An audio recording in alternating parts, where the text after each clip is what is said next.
Good day everyone, I am Eden Salondagit presenting our topic about the characters, string, and the string builder.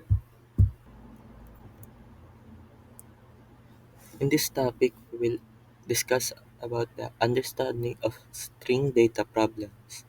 When working with strings in Java, developers often encounter challenges or data problems due to the unique characteristic of the string class.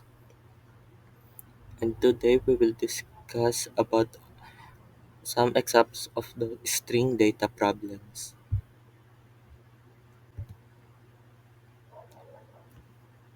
The first problem is strings are immutable. Immutable means that once a string is created, you cannot change it. Even if it looks like you are changing it, Java actually creates a new string object in memory. Here is an example of strings being an immutable. Kung saan sa second line ng code na ito ay tinry natin dagdagan ng word ang salitang hello sa first line. Pero nung tinry natin i-call out ang variable na s, ang output pa rin ay hello dahil hindi nga pwedeng palitan ang string. Why is immutability a problem? When you keep modifying strings inside loops or big programs, Java creates many copies of strings in memory. It will cause slow performance and high memory usage. In short, strings immutability hurts performance when making frequent modification because we need to create a new object instead of updating the existing one.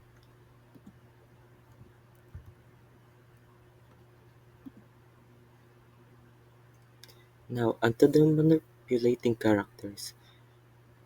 Manipulating characters refers to the process of working with individual characters or groups of characters within strings or character arrays. This involves performing operations such as accessing, modifying, converting, or analyzing characters to achieve a specific functionality in your program.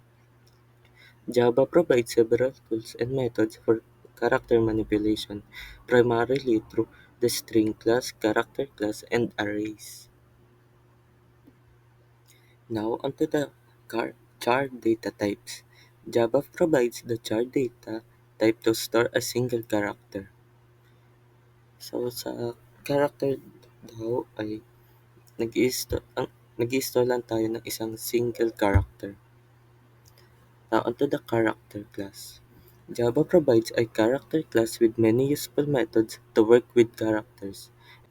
And here are an example of character class method in which it asks whether the character is a letter, which is true, the character is a digit, which is false, and thus whether the character is in uppercase, which is also false, and it prompts the character to convert it into an uppercase. Here is a more elaborate example of the character class method. Now we will discuss about using other string method. The first is the length method. The length method in Java is an accessor method of the string class that returns the number of characters in a string. Index starts at 0, the first character as index 0. Returns -1 if the character is not found. So, ang length method lang po ay pag kailangan natin kunin kung ilang numbers ng characters ang meron sa string na yun. Next is the char@. Method. The char@. Method requires an integer argument that indicates the position of the character that the method returns, starting with 0.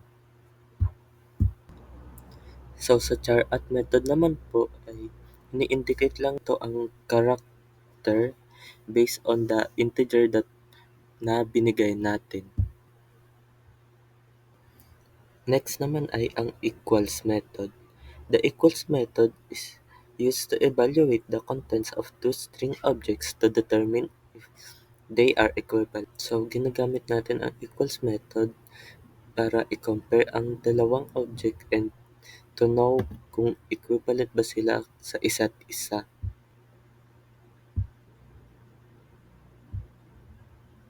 The next one is equals ignore case method. The string class equals ignore case method is similar to the equals method. As its name implies, this method ignores case when determining if two strings are equivalent. So, ang equals ignore case method daw ay kaparehas lang ng equals method except that ina-ignore niya yung case if the results were true. The next is the replace method. The replace method allows you to replace all occurrences of some character within a string. So, ang replace method lang ay ginagamit siya para palitan yung isang character into another one. The last one is the concat method. The concat method in Java is a string method used to join or concatenate two strings into a single string. So, ang concat method is it is used to connect a string into the end of another string to combine it into one. Here are the shorter definition of the common string methods. The first one is the length. It returns the number of characters in a string. Use length to know how many characters a string has. The second one is the char at. It returns the character at a specific position in the string. Use char at to get a character at a specific position. The third one is equals. Equals compare two strings to check if they have the same text. The fourth one is the equals ignore case. It compares two strings without caring about uppercase and lowercase. The fifth one is trim. It is used to remove any extra white space from strings entered by the user before concatenating them. The sixth one is index of. It returns the position of the first occurrence of specified characters in a string. The seventh one is the replace. This method searches a string for a specified character and returns a new string where the specified characters are replaced. The last one is the concat. It appends a string to the end of another string. Now, onto the string builder. It is used to create a mutable or in other words, a modifiable succession of characters. The string builder class is an alternative to the Java string class, as the string class provides an immutable succession of characters.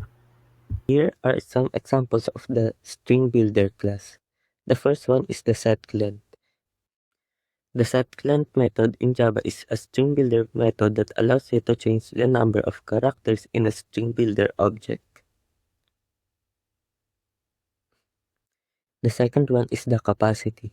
The string builder class capacity method returns the actual length or capacity of the string builder object.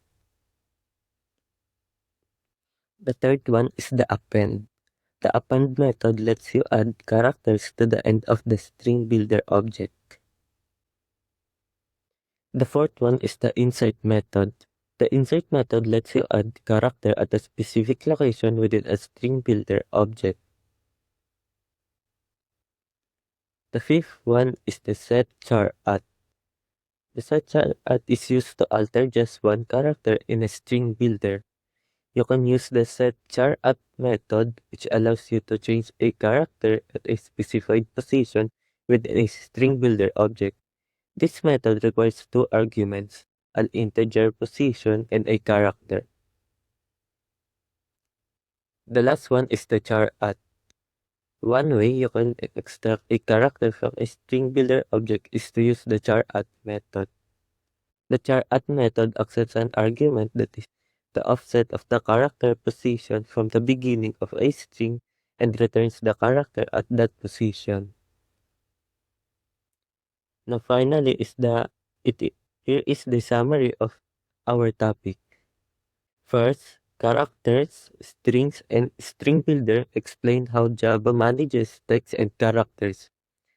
Second, strings are immutable, meaning they can be changed once created. This may cause high memory use when modified repeatedly.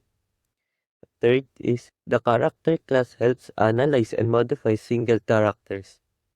Fourth is the common string methods include len, char at, equals, trim, and replace. Fifth, string builder is mutable, allowing faster and more efficient string editing using methods like append, insert, and set char at. Overall, string builder is ideal for programs that often modify text. That's all for our topic. Thank you.